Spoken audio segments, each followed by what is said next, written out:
So I have to scoot my little self all the way to the back end of the hearse, open the door, which creaks in a very eerie way.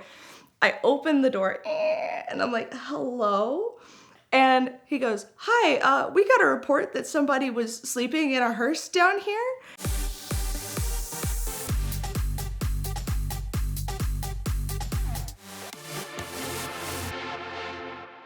So for the past 5 years, I have daily driven a 1999 Lincoln Town Car hearse, and it is an adventure, to say the least.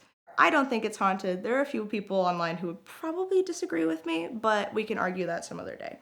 There have been some spooky things that have happened in the hearse that might give you fodder for your argument, though.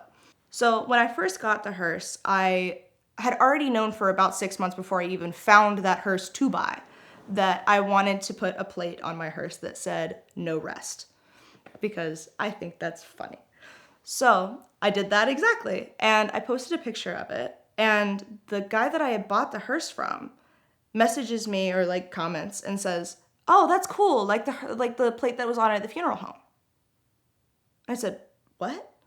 And he sends me a picture of the hearse, my hearse, in service at the funeral home with a plate that said at rest. Complete coincidence, had no idea. So my car before the hearse was my cursed Elantra that ended up meeting its fate when it got rear-ended by a drunk driver. After that, I had 2 bulging discs in my spine and I was out of work for months. But I went back to work too early. And apparently, Lily the Lincoln decided that she was going to remedy that. So one day, there's a little storage compartment underneath the deck of the hearse, and that's where I keep all my tools so that no one can see them from the outside. So I put my tools in there, I close the door, and that's the only way you can access it. You have to open the door so that you can get to the little compartment. Well, Lily decided that that door was gonna lock and not open for quite a few weeks. And the day that it unlocked finally was the day that I scheduled my first physical therapy appointment for my back. People also tend to get a little spooked out when they look at the roof of the hearse. So when you look up at the roof in the back of the hearse, there are these faint little lines that kind of make their way across the entire ceiling. It's a little spooky. And I was like, I don't really know what these are. And then I sat there and thought about it one day and I was like, oh, they're flower stains. Those are the stains from the lilies that get put on the top of caskets for funeral arrangements. And those little lines are just from years and years of those lilies just gently scraping against the roof of the hearse, which I think is very sweet. Some people would disagree with me, but I think that's really awesome.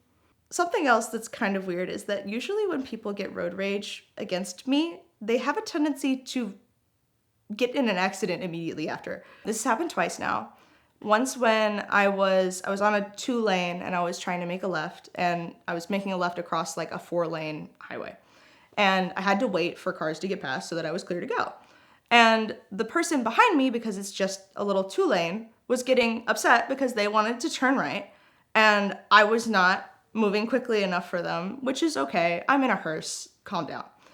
So he decided that he was going to go around me. So he crossed over into the wrong lane, yelled at me something from his window, I don't remember, pulled out in front of a car, swerves, hits a huge curb, and messes his suspension up. So the hearse is pretty wide. It's a very wide vehicle, but I'm a pretty decent driver, so I can keep it in between the 2 lines. I'm very skilled at keeping it in between the 2 lines. There was a car that was kind of in the turn lane, but not entirely in the turn lane. So I didn't touch the white line, but I got a little closer to it. And the person in the lane next to me, who was apparently already spooked by the hearse, got a little freaked out and started laying on their horn. I'm like, I promise you're fine. So we get up to the light and he rolls down his window and starts yelling at me. And so I'm like, I can't hear you. And he, flips me the bird and then turns out in front of a car, immediately gets T-boned. The moral of the story is, don't yell at people who drive a hearse. So I was working at a theater, and this theater has a parking garage. And I had been working on a set there for 3 months. And so I had been parking my hearse on the bottom floor of the parking garage because it's one of those that goes all the way down. And so I parked the hearse in the only spot that had 2 spaces nose to nose so that a compact car can still park in front of me. I'm not inconveniencing anybody. So I get there really early one day, and it's early in the morning, and I'm like, you know what? I have time to take a nap. So I decide that that's exactly what I'm gonna do. So I climb in the back of the hearse. I've got a little bed set up back there, and I'm just taking a little 45-minute nap before work. I get just to the point of slipping off into sweet rest, and I hear on the window. And I open my eyes, and there's a security guard who was just as surprised that I opened my eyes that I was that he was there. And he jumps back about a foot. I'm like groggy, and you can't open the side door of the hearse from the inside because there's no interior door handles, because why would there be? So I have to scoot my little self all the way to the back end of the hearse, open the door, which creaks in a very eerie way. I open the door, and I'm like, hello? And he goes, hi, we got a report that somebody was sleeping in a hearse down here. And I was like, oh yeah, I'm just getting a little rest before work. I got here early. And he was like, oh, okay, well, it's just not every day you see a hearse on P1, but I've been working there for 3 months. And I was like, no, it is every day. Every day there is a hearse on P1. And I had never been worried about the safety of my vehicle until that point. So this one time, my grandma, had to have a colonoscopy, and I was the only one who was available to pick her up from the hospital. But I drive a hearse, and I was like, hey, are you okay with that? And she was like, yeah, sure. She has a great sense of humor.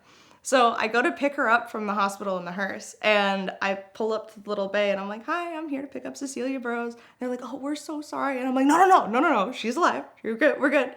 And all of the nurses came outside with her to help her get into the front seat of the hearse. I'm not gonna do that to my grandma. I'm not gonna put her in the back. I noticed that more nurses than were really needed for this task came out to help.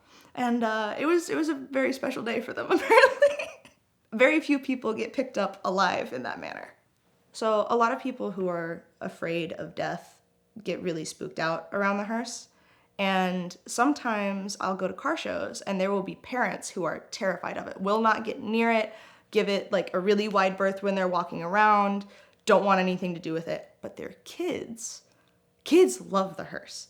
And the kids of those people particularly are always super interested in it and want to come up and ask me 50 questions. And this one time, there was this lady who was super freaked out. And her little son comes up to me and is asking me 50 million questions, but the most important question he had for me was, does this fit through a drive-thru? How do you get chicken nuggets? And I was like, I would not buy a car that I could not get chicken nuggets in, I assure you. And so I told him, I've never met a drive-thru that I cannot navigate. So he gets so excited about this information that he runs back to his mom, who is still freaked out, grabs her by the hand, and drags her back to the hearse. And then, for whatever reason, he reiterates all of the information that I just told him about this vehicle. And she is mortified. She goes white. And I'm like, I'm really sorry, I know that it's not for everybody. And she's like, no, it's okay. And she starts talking to me about it, and she slowly gets more and more comfortable. And by the end of the day, she and her son sat down in the back of the hearse and took a picture. When you have a hearse, you have to go on cemetery picnics. It's kind of like a given. So, you open the back door of the hearse, you sit in the back, you have a little snack. It's a lovely, lovely time. And I was doing this one time, and all of a sudden, a police officer pulls up behind me. And I'm like, okay, this is interesting. This has never happened to me before. And he's like, hi, the owner of the cemetery, and this is a historic cemetery, so I'm like, okay, this is very interesting, has called and is like, you need to leave. And I was like, can I ask why? And he's like, well, the Historic Society, they're in charge of the cemetery, and, there are people who are grieving. And I'm like, there's no one else here. It's a historic cemetery. The newest graves are like from the 1800s. I promise you, I'm not disturbing anyone. I'm just here eating a sandwich. And he's like, well, they want you to leave. So I apparently got the cops called on me for having a cemetery picnic in my hearse.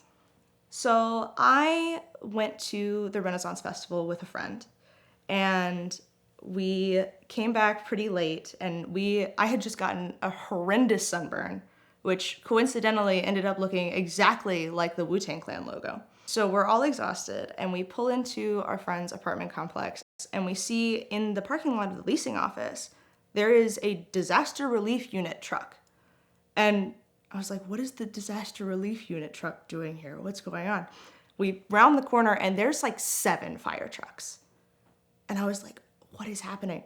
And we get a little closer, and we like round another corner. One of the buildings in her complex had caught fire and was in shambles on the ground. Like the entire building burned down. And I'm in a hearse. And so I'm like, okay, I need to park this. We need to go in and check on her cats. Like, we need to move quickly. My friend was driving because we were all tired. And so we had to get out, switch places because she can't park the hearse. It's 21 feet long. She's not used to that. She has a sedan. As I'm getting out and walking around the car, I see this man standing kind of off to the side, looking kind of guilty and very worried. And so I didn't know what to say, and so I'm like, it's just my car, I promise. And then I run around, I park it really quickly, kind of in between 2 larger vehicles, and I'm like, just don't look at me, don't look at me. We go inside, the cats are fine, everything was fine, but we did get some questions from the first responders. When you get a ticket, it might look something like this, but the first thing that you need to do is take a picture of that ticket and send it to 305-305.